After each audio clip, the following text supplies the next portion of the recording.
প্রিয় সপ্তম শ্রেণীর ছাত্রছাত্রী, আজকে তোমাদের আমি বিজ্ঞানের 3 নম্বর স্কুলটা কমপ্লিট করবো। আগের ক্লাসে 2 নম্বর স্কুল কমপ্লিট করেছি। তো দেখো কি বলেছে, একটি ঈষৎ স্বচ্ছ মাধ্যমের মধ্যে ঘষা কাঁচ, তড়িৎ চুম্বকের ব্যবহার ইলেকট্রিক ইস্ত্রি বা ইলেকট্রিক মোটরে ব্যবহার করা হয়।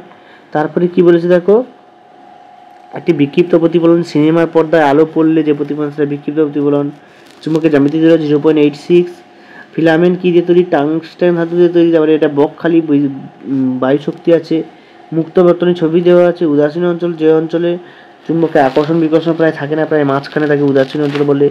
বর্ণালী পাবে তোমরা 53 পেজে পেয়ে যাবে, বর্ণালীটা 53 পেজেই পেয়ে যাবে।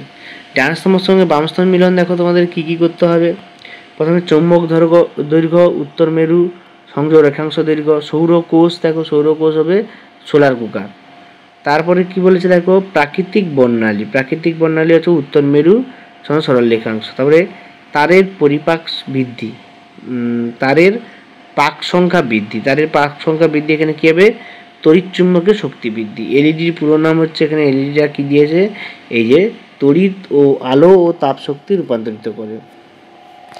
তারপরে দেখো এখানে ঠিক হচ্ছে, আয়নার সামনে লম্বভাবে থাকলে প্রতিফলন 0 হবে, 90 হলে যা 0 হবে। চুম্বক নিশ্চিন্ত পরীক্ষা করা হয় বিকর্ষণ ক্ষমতার উপর ভিত্তি করে। হ্যাঁ, এটা বিকর্ষণ ক্ষমতা থাকলেই বোঝা যায় যে সে চুম্বকের নিশ্চিন্ত পরীক্ষা। তারপরে এগুলো দেখো, এখানে প্রত্যেকটা পেজ নামে, এটা 37 পেজ, 39, 84, 125। এখানে টেক্সট বই 49, T49 মানে টেক্সট বই 49। তারপরে লাইফ সায়েন্সটা দেখো, প্রথমে বলছে 1-এর দাগে বর্ধনশীল অঞ্চলের ঠিক পরের অবস্থিত রোয়া জায়গাটির নাম হচ্ছে মূলরোম অঞ্চল। ঠিক আছে, মূলরোম অঞ্চল।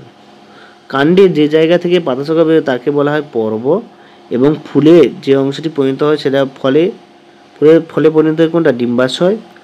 মৃদবিধি অঙ্কুরোদ্গম ঘটে কাদের? না, তেঁতুলের বীজে। কলকাতায় ড্যাশ শিরাবিন্যাস দেখা যায়, সেটা সমান্তরাল শিরাবিন্যাস দেখা যায়। ভুট্টা বীজে ভ্রূণমূলের খাদ্য শস্যের মধ্যে জমা থাকে। ঠিক আছে, শস্যের মধ্যে জমা থাকে।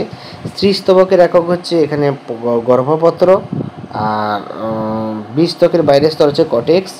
স্কুটির একবিংশতিটা ঠিক। তারপরে ব্যাপনের অর্ধপদের প্রয়োজন হয় না। তারপরে কুমড়ো আকর্ষণ কোন অঙ্গের রূপান্তর হচ্ছে কাণ্ডে। তারপরে দেখো 3টে ঠিক ভুল দিয়েছে। কোনটি কাণ্ড? আলু হচ্ছে কাণ্ড, এখানে দেখাচ্ছি দেখো, আলু হচ্ছে কাণ্ড। সজনে ডাঁটা কোনো কিছুই না। কচু হচ্ছে কাণ্ড, আর মূলও কিছুই না। অঙ্কুরোদ্গমের শর্তগুলো কী কী? অঙ্কুরোদ্গম হওয়ার জন্য কী কী শর্ত? গাছকে নির্দিষ্ট পরিচর্যা করতে হবে, জল দিতে হবে, তাকে সার্ভিস দিতে হবে, তবেই তো সে ভালো হবে। তো এখানে অঙ্কুরোদ্গম শর্ত বলেছে। তারপর দেখো স্বপরাগযোগ ইতর পরাগযোগের মধ্যে পার্থক্য। এই পার্থক্য দুটো তোমরা ভালোভাবে করবে, এটা পরীক্ষায় বেশি করে দেয়, এবং পার্থক্য এগুলো মেনশন করেছে। ব্যাপন অভিসরণে পার্থক্য দিয়েছে। এবার কোন কোন বিষয়গুলো পার্থক্য লিখবে সেগুলো। ওআরএসের পুরো নাম ওরাল ডিহাইড্রেশন সলিউশন। আমের খাদ্যযোগ অংশ হচ্ছে মধ্যতক।